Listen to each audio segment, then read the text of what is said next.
Hello and welcome to the Acumentrics N Plus Senior Project presentation.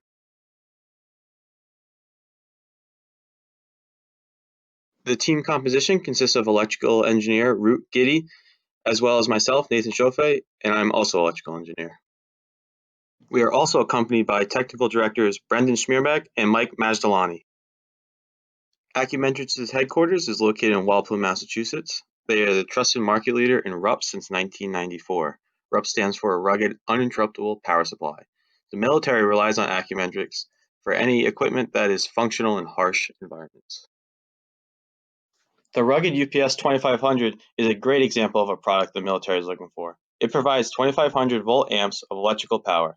It has the capability to be connected in parallel with N+1 redundancy.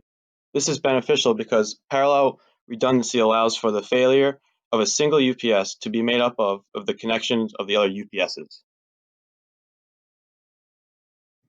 Control of parallel UPSs is normally managed using a primary and secondary arrangement.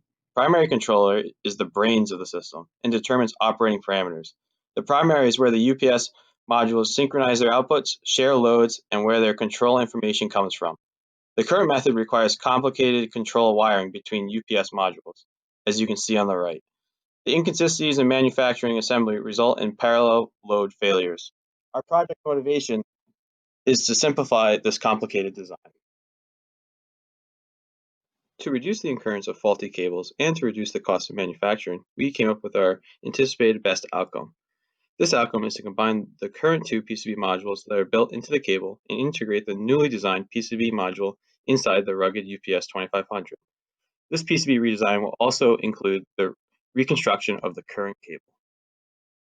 At the school halfway point, our team has come up with some key technical accomplishments. These accomplishments include researching UPSs and cable configurations, finding similarities and differences between the primary and secondary PCB boards, building and testing software and hardware circuits, and lastly, combining the primary and secondary circuits into a single module, as you can see on the right. Here's a block diagram that shows the transition of taking the PCB boards out of the cable and into our UPSs. For my individual technical contributions, I created a list of similarities and differences of the primary and secondary board inputs. I analyzed the bill of materials to find similar components to buy for testing. I sorted PCB to through-hole adapters needed for necessary opponents. I tested continuity for all solder work done. I built two combined primary and secondary boards on breadboards. I tested the combined circuit board is functional on the breadboard.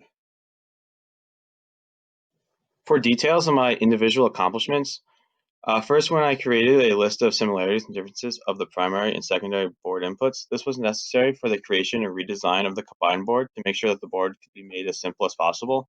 This was a low difficulty because I referenced the signal map on the right. For the bill of materials, it was necessary to find identical components similar to the ones used at Acumentrics to make sure that we had the most accurate readings. This was a medium difficulty because not all the components had a through-hole equivalent that was needed for breadboard testing. Because of this, that led me to my third and fourth accomplishments, which were soldering and testing continuity of my adapters. Lastly, I built and tested the combined primary and secondary boards with an example of the testing procedure in the bottom right.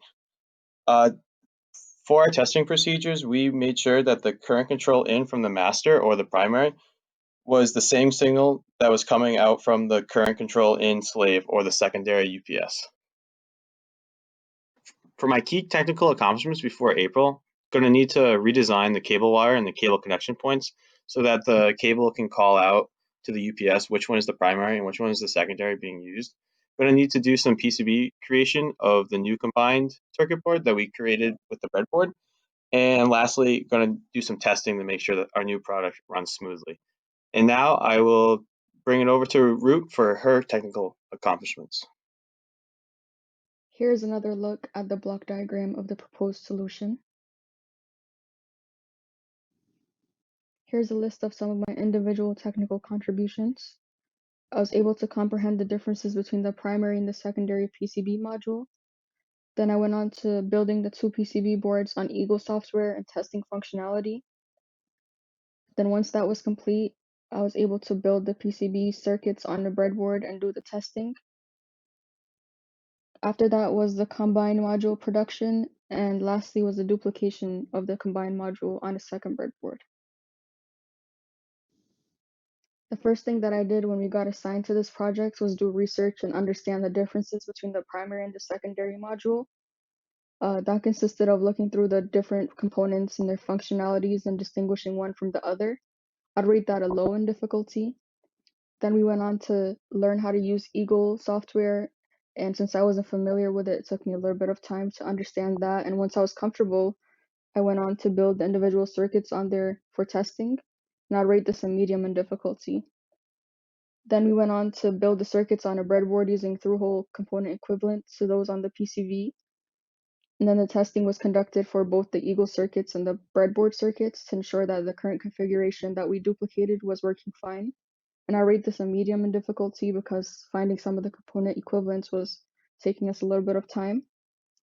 And then the next step was producing a combined module of the primary and secondary boards and using the information from the understanding of distinguishments between the modules helped us produce this combined module.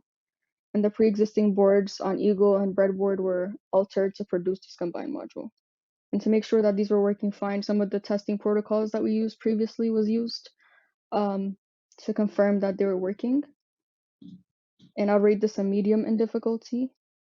And lastly, the combined board was duplicated on a second breadboard so that we'd have two combined modules. And I rate this a low in difficulty. Some of the tasks that we need to complete during the spring semester and before mid-April are as follows. We need a new PCB design that consists of the combined module, and that would be placed in the UPSs and make them communicate with one another once they're placed in parallel. We then need to test out how well the new PCB module is working by placing it in the actual UPSs and determining if the UPSs are communicating properly. And lastly, we need to figure out how to adjust the cables so that they could be simplified, and also how to use the jumpers to communicate the UPSs. Overall, I'm pretty confident that we'll be able to complete the remaining tasks in this project before the end of the semester. As mentioned before, the current configuration of the parallel units have the control board within the cables, and that could possibly lead to some issues. A simpler cable solution that alters the cable's purpose to solely transferring signals from one UPS to the next would combat that issue. The cables could then be made with more versatile selection of materials, and this would allow customers to have more options in customization, optimization, and control of the parallel units. And overall, this would save the company a lot of money that could be used to make further technical advancements elsewhere. Finally, we'd like to say a big thank you to Bill Owens for providing us with this great opportunity of working on this project. We'd also like to thank Dr. Sunak for the motivation and always encouraging us to continue working and providing us with all we need to strive through this project. And lastly, we'd like to thank our technical directors, Brendan and Mike, for guiding us through every task and helping us with any issues that we had as quickly as possible. Thank you for your time.